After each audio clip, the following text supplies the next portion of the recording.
There are experiences happening to awaken people that sound insane to everyone else. You try to explain them, and people think you're making it up, exaggerating, or losing your mind. You see patterns nobody else sees. You feel things nobody else feels. You know things you have no logical way of knowing. And the most isolating part? You can't even talk about these experiences without sounding delusional. Carl Jung spent his career documenting what actually happens to people during genuine spiritual awakening, not the sanitized version taught in spiritual circles, the real, strange, often disturbing experiences that awakened individuals go through. And he discovered that these experiences are so specific, so consistent, that they serve as proof someone has genuinely awakened, not just intellectually understood awakening concepts. Today, I'm revealing 5 experiences Jung identified that only spiritually awake people go through. Experiences so particular that if you're having them, there's no question. You've crossed the threshold into a different state of consciousness. And if you're not having them yet, this will prepare you for what's coming. Here's what Jung understood that changes everything. Genuine awakening creates specific psychological experiences that can't be faked, imagined, or intellectually produced. These aren't beliefs you adopt or concepts you understand. They're lived experiences that fundamentally alter how you perceive and interact with reality. Jung called these numinous experiences, encounters with psychological forces so powerful they transform you at a cellular level. You can't produce them through effort. You can't will them into being. They happen to you when consciousness reaches a specific threshold, and once they begin, there's no going back to normal perception. Most people talking about awakening are repeating concepts they have read. But Jung could identify those who'd actually awakened by listening for these specific experiences. If someone described them, they'd crossed the threshold. If they hadn't experienced them, they were still seeking, not finding. The first experience is one that terrifies people when it begins. Jung's first marker, awakened people begin experiencing reality as symbolic communication, not metaphorically, literally. Everything becomes a message. Every event contains meaning beyond its surface occurrence. Random becomes impossible because you see the pattern and purpose in everything. This sounds like magical thinking, but Jung distinguished between psychosis, where symbols are random and disconnected, and awakened perception, where symbols form coherent, meaningful patterns. Awakened people don't just see symbols, they can read them. Reality becomes a language communicating directly with their consciousness. One of Jung's patients described when this began. I was walking and saw a dead bird on the path. Normally I'd think dead bird and keep walking. But something shifted. I knew, not thought, knew. This bird was showing me something about a part of myself that needed to die. Not symbolic interpretation after the fact. Direct knowing in the moment. Then I noticed a number sequence. Then a song playing. Everything was speaking to me. Not to everyone.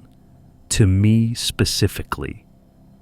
This is what Jung meant by synchronistic awareness.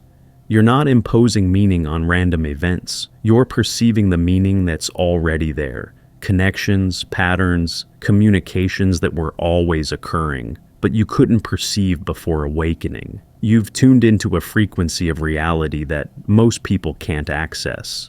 You'll recognize this if you can't experience anything as random anymore, if reality feels like it's constantly communicating with you through symbols, signs, and meaningful coincidences. People will tell you you're reading too much into things, but you're not reading into, you're reading what's there. This isn't delusion, it's expanded perception. But symbolic reality is just the beginning. The second experience is even more disorienting. This is Jung's second marker. Awakened people develop the ability to sense others' unconscious material, not through mind reading or psychic powers, but through heightened sensitivity to psychological atmospheres. You walk into a room and immediately feel the collective unconscious churning beneath surface interactions. Before awakening, you took people at face value. They said they were fine, you believed them. They claimed certain motivations, you accepted that. But Jung discovered that awakened individuals perceive beneath the mask. They sense the shadow material people are carrying, the projections they're making, the unconscious patterns they're running, all without being told. One of Jung's analyzans described this. I met my friend's new boyfriend. Everyone said he was great, but I felt something dark beneath his surface friendliness. Not a thought, a felt sense. Like sensing a storm coming before seeing clouds. 3 months later, my friend discovered he'd been lying about everything. I wasn't psychic. I'd sensed his shadow material that everyone else missed because they were only perceiving consciously. This is what Jung called unconscious to unconscious communication. Your unconscious has become so integrated that it can perceive other people's unconscious material directly. You're picking up on micro-expressions, energy signatures, psychological atmospheres that consciousness can't detect, but your integrated unconscious reads clearly. You'll notice you know things about people you have no logical way of knowing. You sense their wounds, their shadows, their patterns, and you're always right. People think you're judgmental or presumptuous, but you're not judging. You're perceiving layers of reality they can't see yet. This isn't a gift to feel special about. It's often a burden because you see what you wish you couldn't. But sensing others' unconscious is just one new perception. The third experience affects your relationship with time itself. Here's what Jung discovered. Awakened people begin experiencing time differently. Not just understanding intellectually that time is an illusion, but actually perceiving past, present, and future as simultaneous. You have moments where time collapses and you're experiencing multiple temporal layers at once. This manifests in specific ways. You remember the future, having detailed memories of events that haven't happened yet, then watching them unfold exactly as remembered. You experience past events as present, not just remembering them, but actually being there again, simultaneously existing in multiple times. You know outcomes before causes happen, not through prediction, but through direct perception of what already exists in potential. One of Jung's patients described this temporal collapse. I was having a conversation with my mother when suddenly I was simultaneously in 3 times. The present conversation, a conversation we had when I was 5 that this one was echoing, and a future conversation we'd have where I'd finally say what I couldn't say in either moment. All 3 were equally real, equally present. Time had become transparent. I could see through it. This is what Jung meant by the eternal now. Linear time is a construct of ego consciousness, but awakened consciousness operates from the self, which exists outside time. When you access self-awareness, you temporarily step out of linear time into what Jung called the timeless dimension, where all moments exist simultaneously. You'll recognize this if you have déjà vu constantly, but deeper, not just I've been here before, but I'm simultaneously in multiple times. If you know things before they happen with disturbing accuracy, if past events feel as present as current ones, this isn't time travel. It's perception from a consciousness level where time operates differently than it does in ordinary awareness. But temporal perception is just one shift. The fourth experience affects something even more fundamental. If you're experiencing these things, reality as symbolic, sensing others' unconscious, non-linear time perception, Jung would say, you're not imagining this. You're perceiving dimensions of reality that only become accessible through awakening. Before we continue, check out our new guide, True Self-Discovery, with 24 practical reflection exercises designed to help you find your way within. Click below to get True Self-Discovery. Now, these final 2 experiences are the ones that prove awakening is complete. Jung's 4th marker.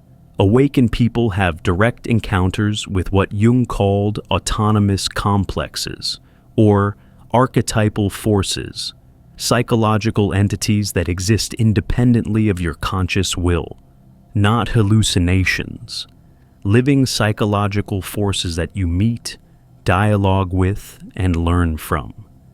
This is the experience that makes people think you've lost your mind, but Jung insisted these encounters are more real than ordinary reality. You meet figures in meditation, dreams, or active imagination, the wise old man, the great mother, the shadow, the anima, animus, and they're not products of your imagination. They have their own intelligence, their own agendas, their own teachings. One of Jung's most developed patients described this. During meditation, a figure appeared, an old woman. I didn't create her. She arrived. And she spoke, not in words but in direct transmission. She showed me things about my life I'd never consciously known. I could dialogue with her, ask questions, receive answers I couldn't have generated myself. Jung explained, she wasn't my imagination. She was an autonomous force from my unconscious, a real entity existing at a level deeper than ego consciousness. This is what Jung experienced himself in his Red Book. Direct encounters with psychological forces that taught him, challenged him, transformed him. These aren't visualizations you control, they're entities you meet. And they prove that consciousness isn't just your personal ego. It's a vast realm containing beings, forces, and intelligences beyond your conscious creation. You'll know you're having this experience if figures appear in your inner work that surprise you, teach you things you didn't know, or act independently of your will. If you can have genuine dialogues with aspects of your psyche that feel more real than many people you know. People will say you're imagining it. Jung would say, you've accessed the objective psyche where these forces actually exist. But encountering autonomous forces is preparation for the final, most profound experience. Jung's final and most important marker. Awakened people have direct experiences of the self, Jung's term for the totality of consciousness beyond ego. Not understanding the concept, not believing in it. Actually experiencing yourself as something vaster than your personality, your history, your identity. And this experience is unmistakable. Jung distinguished between ego consciousness, the I you think you are, and self-consciousness, the totality you actually are. Most people live their entire lives identified only with ego, but awakened individuals have moments, brief or extended, where they experience themselves as the self, and these moments change everything. One of Jung's patients described this breakthrough. I was meditating when suddenly I disappeared. Not unconsciousness, superconsciousness. I was still aware, but I wasn't there. What remained was vast, impersonal, eternal awareness that contained my personality, but wasn't limited to it. I was the ocean experiencing itself through the wave of my ego, and I knew this is what I actually am. The ego is just a temporary configuration of this larger self. This is what Jung called self-realization, not enlightenment in the sense of permanent transcendence, but direct experiential knowledge of your true nature. You realize you're not the small self having occasional spiritual experiences. You're the large self having a temporary human experience. And this knowing can't be forgotten even when you return to ego consciousness. You'll recognize this if you've had moments where your sense of self suddenly expanded beyond all boundaries, where you knew yourself as consciousness itself, not just a person, where you felt simultaneously individual and infinite. These aren't spiritual highs or altered states. They're glimpses of what you actually are when ego isn't obscuring the view. The 5 experiences only spiritually awake people go through. You experience reality as symbolic. Everything becomes meaningful communication. You sense others' unconscious material, perceiving beneath surface to psychological depths. You experience nonlinear time, past, present, future, becoming simultaneous. You encounter autonomous psychological forces, meeting entities in your psyche with independent existence. You experience the self, directly knowing yourself as consciousness beyond ego. Jung would want you to understand, these aren't special powers or spiritual gifts. They're natural perceptions that emerge when consciousness reaches a certain depth. They're always available. Awakening just removes the filters that prevented you from perceiving them. These experiences are why awakened people feel so alien in normal society. They're perceiving and experiencing dimensions of reality that most people can't access. Not better dimensions, additional dimensions. They see what others see plus layers others don't. And there's no way to explain these experiences to someone who hasn't had them without sounding crazy. This is the loneliness of awakening Jung documented. You're having experiences nobody believes, perceiving realities nobody validates, living in dimensions nobody else inhabits. You can't prove these experiences to others. You can only recognize them in fellow awakened individuals who nod knowingly when you describe what sounds impossible to everyone else.